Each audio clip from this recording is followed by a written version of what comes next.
Hi everybody, so we just had our design contest at Protospiel Houston and people are given 1 hour to write a game.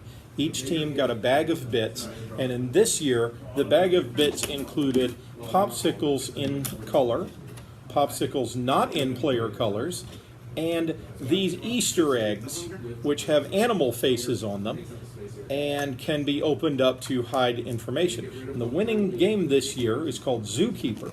And we're going to discuss Zookeeper in detail with the designers right now. So we have our designers, our winning designers. Haha, I'm going to do that all over again.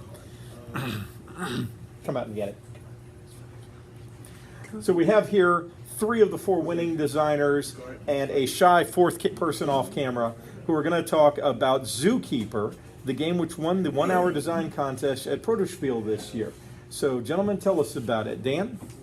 Zookeeper is a game for 2 to 6 players, roughly ages 5 and up.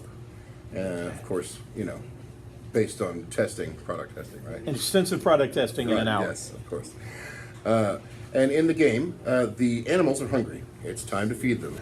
But you've got to corner them first before you can really get them fed. And you don't get off of your shift until you've fed all the animals the food you have. So each player starts with 5 food tokens. And then you have the board arranged as thus. You have a few colored sticks on the board already, but most of the sticks are just simple, plain, non-colored. And then each player has 2 other colored sticks matching one of the colors in the game board. And that is, each player chooses their color, and those are the color of their sticks. On their turn, they begin by rolling the die and seeing how hungry an animal is. So I rolled a 6. That means I have to try and enclose an animal so I can feed it. The way to enclose an animal is by having all 4 colored sticks around it. And you do that by either swapping colored sticks from your player pile with one of the non-colored sticks, or by swapping any 2 sticks already in play. If you manage to put the 4th colored stick around an animal, you've enclosed it. And then you have to hope through memory that that animal has less than, in this case, has 6 or less food in it, because we rolled a 6. And so, let's say I was able to encapsulate this monkey here. I would pick it up, and I would open it to see how many chips it had in it. If it had 6 or less, then I'd go ahead and feed it 1 food, because that's what you get to do as long as it's equal to or under the die number. However, if you roll, say, a 3 and you open an animal that actually has 4 in it, then that animal is already full, and so you get all the food tokens that were already in it. That's the punishment. So you overfed the animal. You overfed the animal, and it paid you back for it. So, and how do I win? So the winner is the first person to feed an animal their last food token, because that means you're done with your shift. You win because you get to get off, go home. So who came up with which part of the ideas? Like, Dan, where did you kick it? I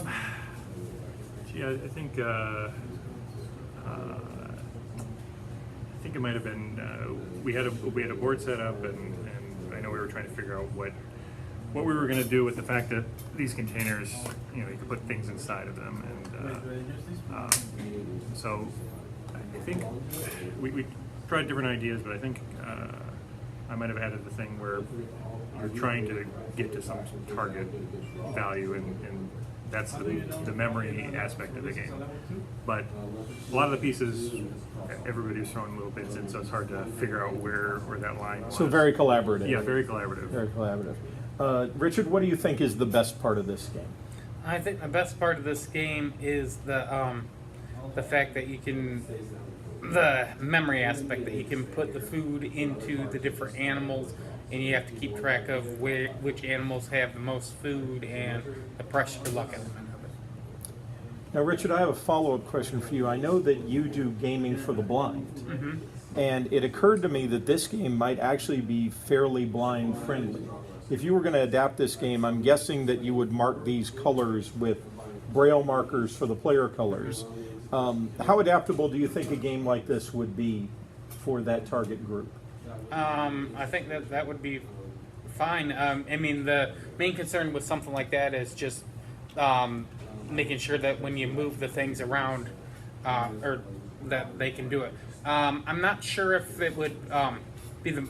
I mean, depending on the skill of the blind person, some games are possible, some games aren't. I think that the biggest challenge with this one is trying to get an overall picture of the entire board state.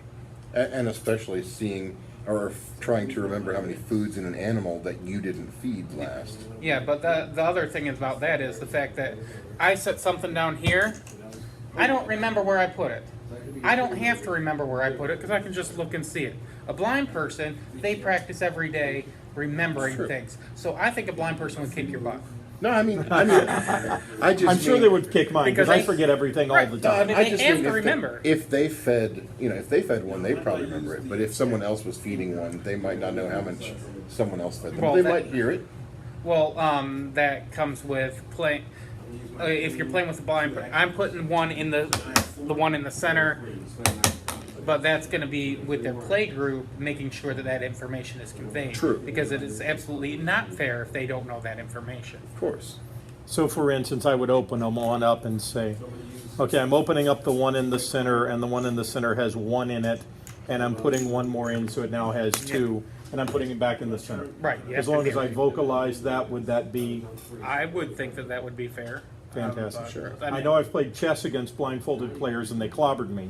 So I imagine that this amount of memory is certainly reachable. It's just a thought I had because I knew you were very involved with that. Closing thoughts? Kickstarter next month. Next There we week. go. There we go. Next month Kickstarter. All right, gentlemen, congratulations. Well Thank done. you very much. All right. Well done. Well done.